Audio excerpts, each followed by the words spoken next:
The whispering shadows. It was a stormy night, the wind howling through the trees. As Emma hurried down the old cobbled street, she had always been afraid of this part of town, especially after dark. The abandoned house at the end of the lane stood like a dark silhouette against the flashing sky. Its windows dark, its door hanging crookedly on its hinges. Emma couldn't ignore the pull to walk past. She had heard the whispers for weeks now, soft, almost imperceptible voices calling her name in the dead of night.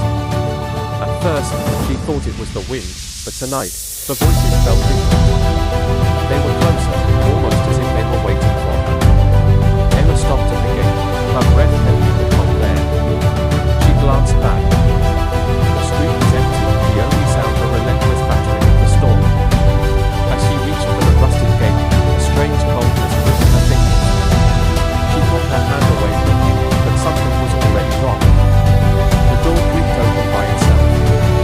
A sudden rush of cold air hit her face and the door swung wide, revealing nothing but blackness beyond.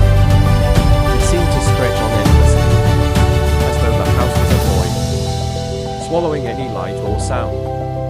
Then, she heard the whisper again, clear and unmistakable. "Come in, Emma." Her name. Her heart raced. She had heard it clearly this time. There was no mistaking it. Despite the terror clawing at her chest, she found her feet moving forward. The house seemingly drawing her in, as if it had a mind of its own. The door slammed shut behind her.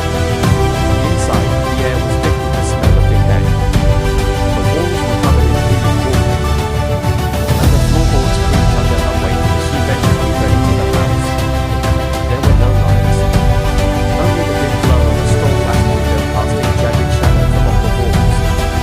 Then she saw it. A figure, standing at the end of a narrow hallway, its back turned to her. It was too tall, its limbs unnaturally long, like someone had stretched them too far. Its head hung low, but Emma could feel its eyes watching her, even though she couldn't see them. Who are you?" she whispered, her voice trembling.